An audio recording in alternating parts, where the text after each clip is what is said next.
Good morning, Facebook friends and YouTube followers. This is Rich again, back for your first video blog of the day for Friday, December 26, 2014, around 7:30 in the morning in Billerica, Massachusetts. It's going to be a nice and sunny day, highs in the upper 40s. Tomorrow's going to be another spring-like day, 50 to 55. And Sunday, we might get some rain showers, and the temperature's still above average in the 40s, but those will be the last time that we'll be having above average week temperatures for a while, because the weather pattern's going to change to be into a cold pattern, and this pattern we have to be on the lookout for any major storms, which most likely is going to be snow.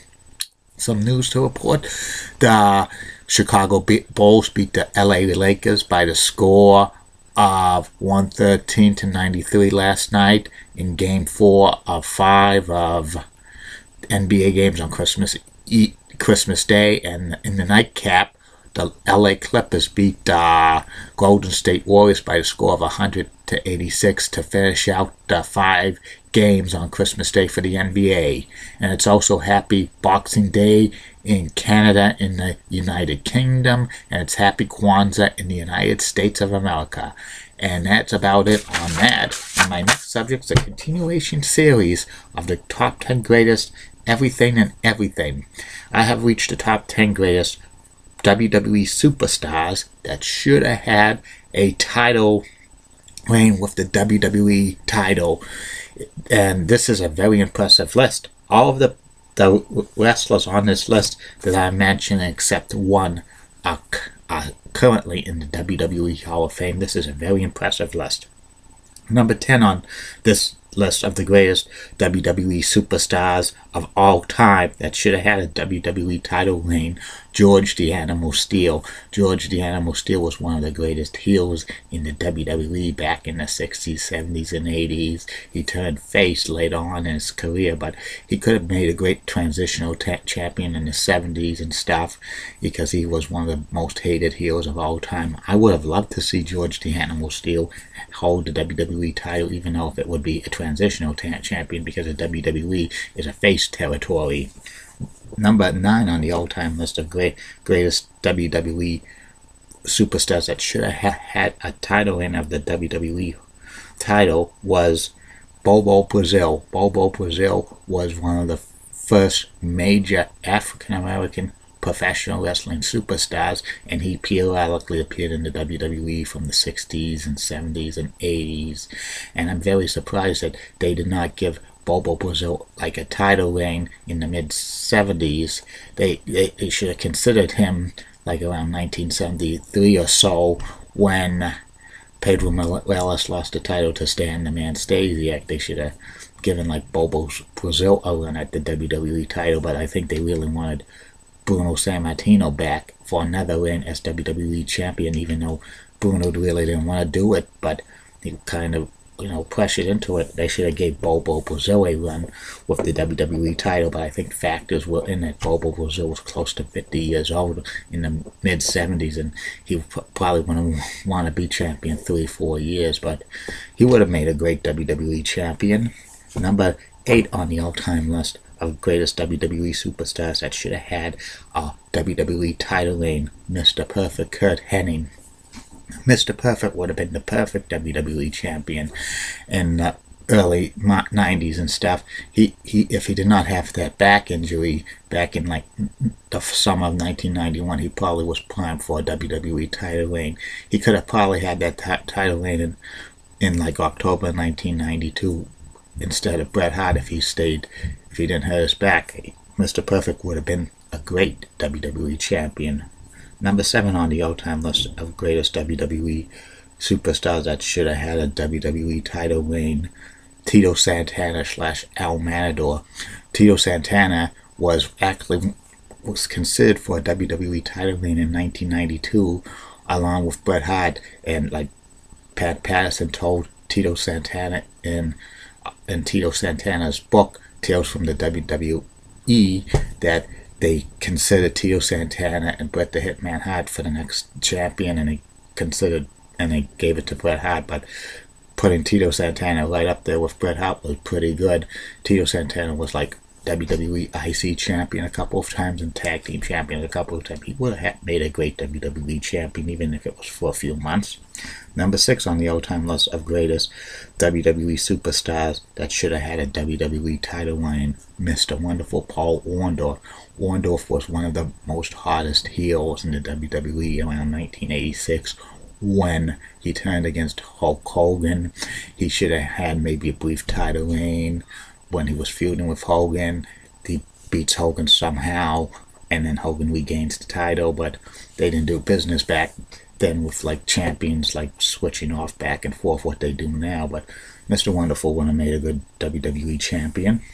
Number 5 on the all-time list of greatest WWE superstars that should have had a WWE World title reign, Greg the Hammer Valentine. Greg the Hammer Valentine had a long and illustrious career in the WWE. He was with the WWE for over 10 years, and he was WWE IC champion, WWE Tag Team champion with the Dream Team with Brutus the Barber Beefcake. Actually, the Hammer briefly had a title, briefly accidentally was given the WWE title at a house show at Madison Square Garden on October 19th, 1981 by beating Bob Backlund because a day's referee count 1, 2, 3, even though Backlund was on top of Greg the Hammer Valentine. The referee gave the Hammer the WWE title, and the WWE title was vacant in Madison Square Garden only, but in the other territory in the WWE, it was still active, and that was the Hammer's only time that he held the WWE World title. I think I heard rumors that Greg the Hammer Valentine was supposed to get the WWE title that night, and he was supposed to have a quick reign, and I heard this, that they were going to give the belt to David Sammartino, but I don't know if that was true or not. And the Hammer should have had maybe a decent title reign. He would have been a good WWE champion. Number 4 on the all-time list of greatest WWE superstars that should have had a WWE title reign, the bad guy, Razor Ramon. Razor Ramon was a great Intercontinental champion. He held the IC champion 4 separate occasions. I think in late 1994, instead of Big Daddy Cool Diesel getting a year-long reign of the title, they should have gave the title reign to Razor Ramon, because Razor Ramon was a great worker and stuff around that time, and he, I think, legitimized the Intercontinental title to prominence in the 90s and stuff, and Razor would have made a great WWE champion, in my opinion, world champion. Number 3 on the all-time list of greatest WWE superstars of all time that should have held the WWE title, Lex Luger, made in the USA. Luger should have got the WWE Championship in SummerSlam 1993 against Yokozuna, especially after that body slam that he gave Yokozuna, the champion at the time, on the USS Intrepid on July 4th, 1993. And Vince McMahon was building and building and building Lex Luger up as like the next Hulk Hogan, but he wanted to wait for the title reign to occur at WrestleMania 10 and then at SummerSlam. But that was probably one of Vince McMahon's biggest mistakes. He should have gave the title to Lex Luger at SummerSlam 93 because Luger was so over. Holding off for WrestleMania 10, the people were gonna eventually, the popularity with him was fade off, and it did. It was a big mistake because I think Luger would have had that title for a long time if he won it at SummerSlam 93 against Yokozuna. Number 2 on the all-time list of greatest WWE superstars of all time that should have had a WWE title reign, the $1 Million Man, Ted DiBiase. The $1 Million Man actually bought the WWE title from Andre the Giant at the main event on February 5th, 1988, because Andre beat Hulk Hogan, and he surrendered it to Ted DiBiase, to the WWE title, but WWE President Jack Tunney voided the title reign because a reigning champion could not surrender the title to any wrestler, and that was the only time that Ted DiBiase held the WWE title unofficially.